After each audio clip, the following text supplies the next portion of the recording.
आकाशवाणी पुणे. सविता म्हसकर प्रादेशिक बातम्या देत आहे. ठळक बातम्या. पुण्यात पावसाचं थैमान, शहराच्या काही भागात पूरसदृश परिस्थिती, नागरिकांच्या मदतीसाठी एनडीआरएफसह लष्करालाही पाचारण. राज्याच्या अन्य जिल्ह्यांमध्येही जोरदार पाऊस, अनेक नद्यांना पूर, आजही मुसळधार पावसाचा इशारा. नाशिक, छत्रपती संभाजीनगर आणि सोलापूरमध्ये अणुऊर्जा आधारित कांदा बँक सुरू करण्याचे मुख्यमंत्र्यांचे निर्देश. ज्येष्ठ साहित्यिक फादर फ्रान्सिस दिब्रिटो कालवश आणि पॅरिस ऑलिम्पिक स्पर्धेचं आज औपचारिक उद्घाटन. आता सविस्तर बातम्या. पुणे शहर आणि परिसराला काल मुसळधार पावसानं अक्षरशः झोडपून काढलं. मंगळवार रात्रीपासून सुरू असलेली पावसाची संततधार आणि धरणातून सुरू असलेला विसर्ग यामुळे काल शहरातील काही भागात पूरसदृश परिस्थिती निर्माण झाली होती. सिंहगड रस्ता, डेक्कन परिसर, कात्रजसह शहरातील अनेक भागात सकाळी मोठ्या प्रमाणावर पाणी साचलं होतं. अनेक घरात, इमारतींमध्ये आणि दुकानांमध्ये पाणी शिरलं. ठिकठिकाणी झाडं पडली. पूर परिस्थितीमध्ये अडकलेल्या नागरिकांना सुखरूप बाहेर काढण्यासाठी लष्कराला पाचारण करण्यात आलं. एनडीआरएफ आणि अग्निशमन दलाच्या तुकड्याही या भागात तैनात होत्या. केंद्रीय राज्यमंत्री मुरलीधर मोहोळ, मुख्यमंत्री एकनाथ शिंदे, उपमुख्यमंत्री अजित पवार आणि देवेंद्र फडणवीस यांनी या पूर परिस्थितीचा आढावा घेतला. अजित पवार यांनी पुणे महापालिकेच्या अधिकाऱ्यांकडून माहिती घेऊन नंतर प्रत्यक्ष घटनास्थळी जाऊन परिस्थितीची पाहणी केली. तसंच नागरिकांच्या समस्याही जाणून घेतल्या. मुरलीधर मोहोळ यांनीही काल रात्री पूर परिस्थितीची प्रत्यक्ष पाहणी केली. मुसळधार पावसामुळे काल शाळा आणि महाविद्यालयांना सुटी जाहीर करण्यात आली होती. पावसामुळे 12वीच्या फेरपरीक्षेला पोहोचू न शकलेल्या परीक्षार्थींसाठी पुन्हा परीक्षा होणार आहे. 10वी आणि 12वीच्या विद्यार्थ्यांची आज होणारी पुरवणी परीक्षा देखील पुढे ढकलण्यात आली आहे. डेक्कन जिमखाना परिसरात पुलाची वाडी इथं बुधवारी रात्री विजेचा धक्का लागल्यानं तिघांचा मृत्यू झाला. कात्रज परिसरात 2 जण पुराच्या पाण्यात वाहून गेले, तर लवासामध्ये 2 बंगल्यांवर दरड कोसळली आणि 4 जण बेपत्ता आहेत. जिल्ह्यातील अन्य 2 दुर्घटनांमध्ये दोघांचा मृत्यू झाला आहे. राज्यात मुंबई, ठाण्यासह इतरही अनेक जिल्ह्यात काल पावसाचा जोर होता. सातारा जिल्ह्यातील कोयना आणि कण्हेर धरणातील पाणी पातळी नियंत्रित करण्यासाठी नदीपात्रात पाणी सोडण्यात येत आहे. कोयना धरणातून पाण्याचा विसर्ग वाढवल्यास सांगलीत कृष्णा नदीतील पाणी पातळी वाढण्याची शक्यता असल्यानं पूरपरिस्थिती उद्भवण्याची शक्यता आहे. त्याचा सामना करण्यासाठी प्रशासन दक्ष आहे. सांगली जिल्ह्यात नद्या दुथडी भरून वाहत आहेत. नद्यांचं पाणी नागरी वस्तीत पोचल्यामुळे सांगली, मिरज आणि कुपवाड शहर महापालिका क्षेत्रातील अनेक नागरिकांचं स्थलांतर करण्यात आलं आहे. कोल्हापूर जिल्ह्यात पंचगंगा नदीनं धोक्याची पातळी ओलांडल्यानं बालिंगा येथील जुना दगडी कमानी पूल वाहतुकीसाठी बंद करण्यात आला आहे. पुरामुळे जिल्ह्यातील अनेक गावातील नागरिकांचं स्थलांतर करण्यात आलं आहे.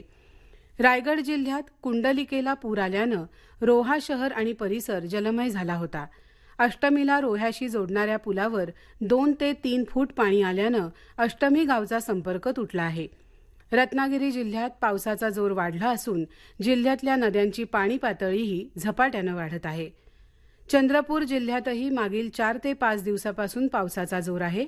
त्यामुळे जिल्ह्यातील अनेक नदी नाल्यांना पूर आले आहेत.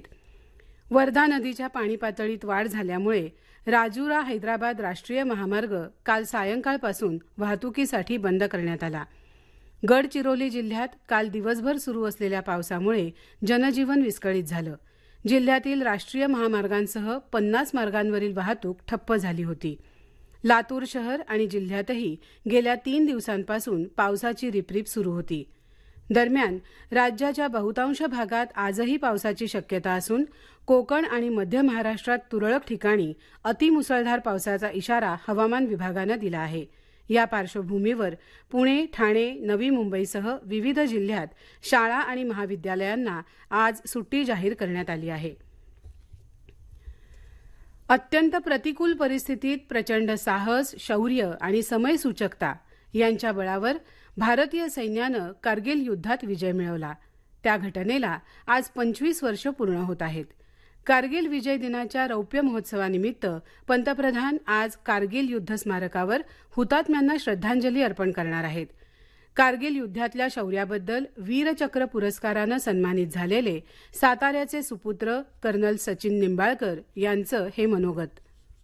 कारगिल युद्धाच्या वेळेस 2 इम्पॉर्टंट जे टास्क होते कारगिलच्या लढाईच्या मैदानात, ते होते तोलोलिंग आणि टायगर हिलला कॅप्चर करण्याचे.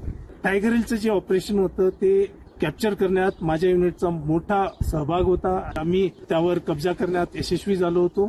सारखं पाकिस्तान म्हणायचं किंवा हे फीचर कधीच कॅप्चर होऊ शकत नाही इंडियन आर्मीकडून. 1999ला 4 जुलैला जेव्हा टायगर हिलवर आम्ही फतेह केली, त्यानंतर पाकिस्तानचे प्राईम मिनिस्टर अमेरिकेला गेले होते की बाबा एक प्रकारचं यामध्ये आपण मदत करा आणि ही लढाई थांबवा. 25 वर्षानंतर जे आजचा दिवस सेलिब्रेट करतोय त्यामध्ये जेवढे आमचे शहीद होते त्यांचा भरपूर मोठा वाटा आहे आणि मी त्यांना मनपूर्वक वंदन करतो. जय हिंद, जय भारत. हे प्रादेशिक बातमीपत्र आपण आकाशवाणीच्या पुणे केंद्रावरून ऐकत आहात. सिम्बॉयसिस आंतरराष्ट्रीय अभिमत विद्यापीठाचा 21वा पदवी प्रदान समारंभ येत्या सोमवारी विद्यापीठाच्या पुण्याजवळील लवळे इथल्या परिसरात होणार आहे. राष्ट्रपती द्रौपदी मुर्मू यावेळी प्रमुख अतिथी म्हणून उपस्थित राहणार असून राज्यपाल रमेश बैस या सोहळ्याचे विशेष अतिथी असतील. कांद्याची नासाडी रोखण्याबरोबरच त्याच्या साठवणुकीसाठी महाराष्ट्रात अणुऊर्जा आधारित कांदा महाबँक प्रकल्प सुरू करण्यात येत आहे. राज्यात नाशिक, छत्रपती संभाजीनगर आणि सोलापूर इथं तातडीनं कांद्याची बँक सुरू करण्याचे निर्देश मुख्यमंत्री एकनाथ शिंदे यांनी काल मुंबईत एका आढावा बैठकीत दिले. अणुऊर्जा आयोगाचे माजी अध्यक्ष ज्येष्ठ शास्त्रज्ञ डॉक्टर अनिल काकोडकर या बैठकीत दूरस्थ माध्यमातून सहभागी झाले होते. कांदा हे नाशवंत पीक आहे. अणुऊर्जेच्या माध्यमातून त्यावर विकिरण प्रक्रिया करून कांद्याची साठवणूक केली जाणार आहे. ख्यातनाम साहित्यिक आणि सामाजिक तसंच पर्यावरणवादी कार्यकर्ते फादर फ्रान्सिस दिब्रिटो यांच्या पार्थिव देहावर काल संध्याकाळी वसईत अंत्यसंस्कार करण्यात आले. त्यांचं काल पहाटे वसई इथं वार्धक्यानं निधन झालं. ते 82 वर्षांचे होते. दिब्रिटो यांनी 93व्या अखिल भारतीय मराठी साहित्य संमेलनाचं अध्यक्षपद भूषवलं होतं. आनंदाचे अंतरंग, मदर तेरेसा, ओएसिसच्या शोधात, ख्रिस्ताची गोष्ट, तेजाची पावले, मुलांचे बायबल, सृजनाचा मळा ही फ्रान्सिस दिब्रिटो यांची पुस्तकं, तसंच नाही मी एकला हे त्यांचं आत्मचरित्र प्रसिद्ध आहे. पॅरिस ऑलिम्पिकचं आज औपचारिक उद्घाटन होणार आहे. भारतीय प्रमाणवेळेनुसार आज रात्री 11 वाजता हा सोहळा सुरू होणार आहे. तत्पूर्वी या स्पर्धेला सुरुवात होण्याच्या एक दिवस आधीच तिरंदाजीमध्ये भारतीय महिला आणि पुरुष संघानं मानांकन फेरीत दमदार कामगिरी करत उपांत्यपूर्व फेरीतलं आपलं स्थान निश्चित केलं आहे. दरम्यान पॅरिस ऑलिम्पिकसाठी राज्यातल्या काही खेळाडूंची निवड झाली आहे. स्पर्धेत ते चांगली कामगिरी करून राज्याची मान अभिमानानं उंचावतील अशी अपेक्षा आहे. ऐकूया त्याविषयी सविस्तर माहिती. महाराष्ट्राचे कुस्तीपटू खाशाबा जाधव यांनी 1952 मध्ये ऑलिम्पिक पदक जिंकून भारताचा श्रीगणेशा केला खरा, मात्र 72 वर्ष उलटूनही महाराष्ट्राची झोळी अद्याप रिकामीच आहे. यंदाही महाराष्ट्रातील 5 खेळाडू ऑलिम्पिकच्या रिंगणात आहेत. तिरंदाजी प्रकारात सातारचा प्रवीण जाधव, मैदानी प्रकारात 3000 मीटर स्टीपलचेस गटात बीडचा अविनाश साबळे, उंच उडी प्रकारात नाशिकचा सर्वेश कुशारे, बॅडमिंटन दुहेरी प्रकारात मुंबईचा चिराग शेट्टी, तर 50 मीटर रायफल 3 पोझिशन प्रकारात नाशिकचा स्वप्नील कुसाळे हे खेळाडू यंदा तरी पदकांचा दुष्काळ संपवतील अशी आशा असून यातील बहुतेकांच्या गाठीशी गेल्या वेळचा ऑलिम्पिकचा अनुभव आहे. ऑलिम्पिक विजेत्यांचा इतिहास जिद्दीचा, प्रतिकूलतेचा आणि संघर्षाचा असून अशातूनच जगाला विजेते मिळत असतात. हीच बाब अधोरेखित करण्यासाठी महाराष्ट्रातील खेळाडू सज्ज झाले आहेत. आकाशवाणी बातम्यांसाठी पुण्याहून सीमा चोरडिया. महिला आशिया चषक क्रिकेट स्पर्धेत आज भारत आणि बांगलादेश यांच्यात उपांत्य सामना होणार आहे. भारतीय प्रमाणवेळेनुसार दुपारी 2 वाजता हा सामना सुरू होईल. या स्पर्धेतले आतापर्यंतचे सर्व सामने जिंकून भारतीय संघ अ गटात अव्वल स्थानावर आहे. शेवटी पुन्हा ठळक बातम्या.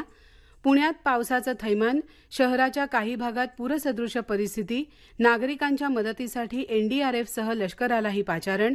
राज्याच्या अन्य जिल्ह्यांमध्येही जोरदार पाऊस, अनेक नद्यांना पूर, आजही मुसळधार पावसाचा इशारा. नाशिक, छत्रपती संभाजीनगर आणि सोलापूरमध्ये अणुऊर्जा आधारित कांदा बँक सुरू करण्याचे मुख्यमंत्र्यांचे निर्देश.